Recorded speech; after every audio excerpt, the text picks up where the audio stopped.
Bonjour à toutes et à tous, soyez les bienvenus pour ce bilan hebdomadaire à la Bourse de Paris. On va faire un point en particulier sur Air Liquide qui, dans ce contexte géopolitique catastrophique, avec, vous le savez, un cessez-le-feu entre les États-Unis et l'Iran, des négociations, on va faire un point en direct sur les toutes dernières informations sur ces négociations entre les USA et l'Iran. Dans ce cadre-là, Air Liquide nous sort un ATH. Pour moi, c'est un peu comme une rose qui pousse au milieu d'un contexte très particulier. On va faire un point sur différentes valeurs de la Bourse de Paris, en particulier le secteur du luxe qui se réveille, qui a l'air de vouloir se retourner, et des indices aussi bien en France qu'aux États-Unis qui font grosso modo entre plus 3 et plus 5%. Alors les toutes dernières informations, c'est peut-être le premier round des négociations entre les USA et l'Iran. Est-ce que les négociations sont terminées? On ne sait pas. Mais pour le moment, guerre au Moyen-Orient, les délégations américaines et iraniennes ont quitté le Pakistan après l'échec des négociations. Américains, Iraniens et Pakistanais ont entamé hier des négociations historiques pour trouver une issue au conflit. Les pourparlers se sont finis à l'aube aujourd'hui et butent sur la question du programme nucléaire iranien. Ensuite, guerre au Moyen-Orient. L'ambassadeur d'Israël en France affirme que l'État hébreu est prêt à frapper Téhéran s'il le faut, quand il faut. Donc, est-ce qu'on est en cessez-le-feu ou pas? On a l'impression qu'il y a un cessez-le-feu entre les États-Unis et l'Iran, mais qu'Israël fait un peu ce qu'il veut. D'ailleurs, je trouve qu'on n'en parle pas assez parce que c'est une catastrophe humanitaire.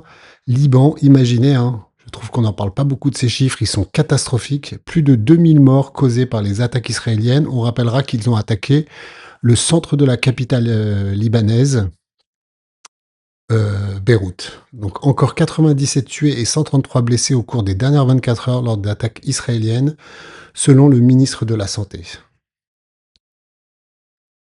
Ensuite, guerre au Moyen-Orient. Israël met son veto à un rôle de la France dans les négociations sur le Liban. Vous savez que la France a une relation historique avec le Liban, a proposé sa participation pour faire avoir un rôle de négociation d'intermédiaire, un peu comme peut l'avoir le Pakistan actuellement. Israël a mis son veto. Alors que Paris est écarté des négociations sur le Liban, des mesures économiques européennes contre Israël sont évoquées, une escalade qui pourrait fragiliser des relations déjà tendues entre les deux pays. Et enfin, plus au niveau économique, parce que c'est en train de bouger quand même, dans le détroit d'Ormuz, l'Iran et la Chine dédollarisent l'ordre international en poussant à l'adoption du yuan comme devise dans le détroit d'Ormuz et pour leurs échanges. Téhéran et Pékin ne font pas qu'échapper aux sanctions américaines, ils remettent en cause le roi dollar, mais la route sera longue avant que la monnaie chinoise n'ébranle l'hégémonie du pétrodollar. Est-ce qu'on peut dire que dans ce contexte actuel, sans absolument rien faire, le grand gagnant c'est la Chine? Je pense que la Chine est en train de marquer des points sans absolument rien faire dans ce qui est en train de se passer et les conséquences de ce qui va se passer dans ce conflit. Donc au niveau du pétrole, on a une baisse. Maintenant, dans l'espoir, il y avait un cessez-le-feu et surtout l'espoir de négociations ce week-end. Le pétrole est redescendu sous la barre des 100 $. On est à 94 $. Maintenant, vu que les négociations n'ont pas abouti, on verra ce que nous donnera le dollar la semaine prochaine. Ça aura un impact énorme, vous le savez, sur les cours des différentes actions. Donc sur la semaine, le CAC 40 nous fait quand même un plus 4,44. Regardez, on était en train de complètement tomber, de s'écrouler de la moyenne mobile 50, moyenne mobile 200. Et on est en train sur le CAC 40 de complètement rebondir avec des énormes gaps par contre un peu partout. Ici, on avait ouvert des gaps, c'est le déclenchement de la guerre à 8004 jusqu'à ces 8002. Ça ne m'étonnerait pas qu'on vienne combler ce gap. Maintenant, dans le contexte actuel, on a aussi ouvert 2 gaps au sud. On aura tendance à les combler. Donc le verre à moitié vide, on devrait aller combler les 2 gaps et revenir à 7008. Le verre à moitié plein, est-ce qu'on va aller combler? Et peut-être qu'on fera les deux. Je préfère qu'on aille combler au sud et après combler au nord, on va dire en 2 temps, plutôt que faire semblant d'aller combler les gaps au nord pour aller finalement s'écrouler au sud, direction les 7008. Donc au niveau du S&P 500, on est à peu près sur la même dynamique, plus 3,10 sur la semaine. Regardez, on est en train de rebondir clairement. On s'était écroulé pile comme il y a un an sur le S&P 500. Sur le Nasdaq, pareil, plus 4% à peu près, et on est en train de rebondir exactement pile poil comme l'année dernière, il y a un an. Au mois d'avril, on avait complètement chuté, c'est ambiance fin du monde, et on était complètement reparti. On va aller voir quelques dossiers. Total Energy qui finit la semaine sur une note plutôt positive parce que la journée, c'était vraiment une énorme baisse. Comme s'il y avait des doutes sur les négociations et qu'en cours de journée, le pétrole commençait à se reprendre. Le cours de Total. Sur la semaine, ça fait quand même une baisse. Maintenant, il ne faut pas l'oublier, depuis le 1er janvier, il y a très très peu de valeurs qui font ça, plus 41% sur Total. Air Liquide, c'est historique, plus haut historique, voilà. Plus haut historique, on peut parler d'une annonce historique. C'est en train de tout péter, classique sur Air Liquide, hein. Air Liquide, voilà, qui a bataillé pendant longtemps pour passer le mur des 120. Ça a mis plusieurs années, voilà. C'est venu ici se frotter, ça a chuté, c'est venu se frotter, se frotter. Ici, on a fait semblant d'exploser les 120, on est revenu à 100 avant de vraiment exploser. Moi, j'ai l'impression qu'ici, on est exactement comme ici. Quoi, ici, on est exactement comme dans cette phase-là. On est venu se frotter aux 180 une fois. C'était en 2024. Une deuxième fois, une troisième fois, une quatrième fois, 5 fois. Et avant de vraiment l'exploser, il faut d'abord qu'on chute avant d'aller exploser. Je pense qu'on est parti. Peut-être qu'on pourra aller taper les 200 euros sur un liquide. Ça serait énorme. Ce qu'on va aller voir, c'est au niveau graphique en weekly à tête reposée. Si on n'est pas sur des zones de surachat, si on n'a pas des retournements, on va aller voir différentes valeurs. Beaucoup de luxe. En ce moment, c'est ce que je suis beaucoup parce que les gens délaissent le luxe forcément dans un contexte comme actuellement au niveau du contexte géopolitique. Les gens fuient les valeurs du luxe, c'est pour moi une opportunité, c'est le moment de m'y intéresser en tout cas très fortement, à contre-courant de la moutonnerie générale. Je pense que c'est comme ça qu'on fait des bons investissements. Donc on va aller voir Essilor, on va aller voir Ferrari. On m'a beaucoup demandé Hermès, donc je vais le rajouter effectivement, LVMH et d'autres valeurs. Donc, au niveau de Total, on a peut-être un risque, regardez, on a le RSI qui a saturé, hein, 88. Voilà, il commence à se retourner. Le MACD commence à se retourner. Pour l'instant, c'est pas critique. On a tout explosé, hein. L'ancien plus haut historique, c'était même pas à 70.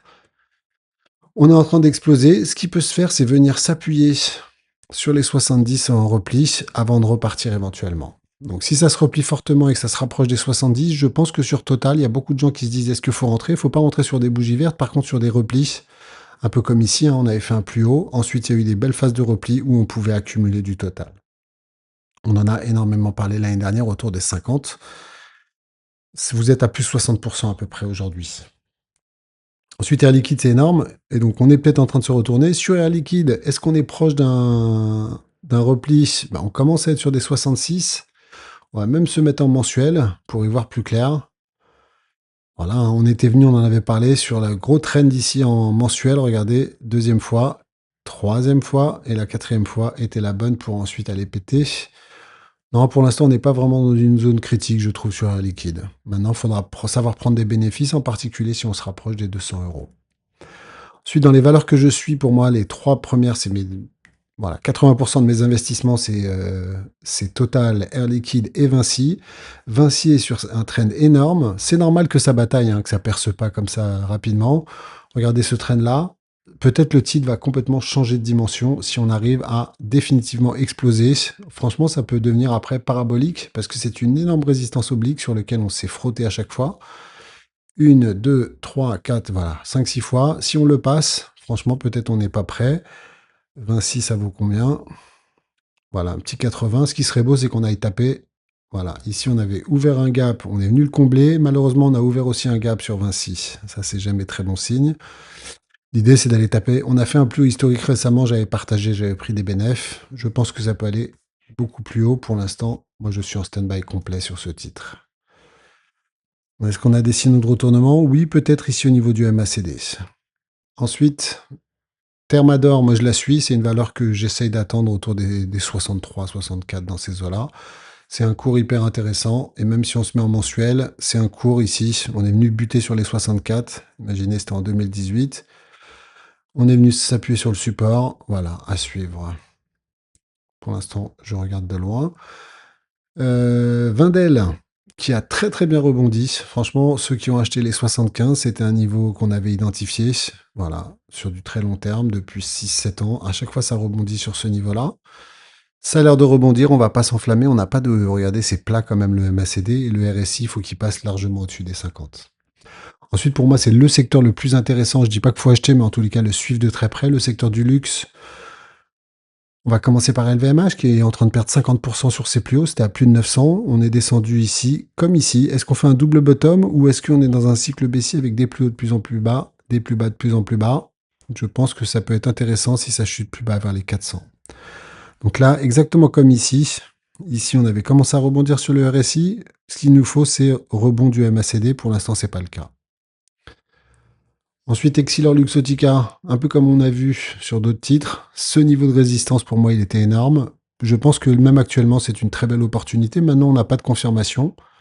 Le RSI a l'air de se retourner, le MACD semble confirmer, mais il n'a pas confirmé encore. Mais ce niveau-là, pour moi, il est évident que c'est un très très bon titre, très très bon niveau pour commencer à accumuler. Je pense qu'il faut se laisser de la liquidité.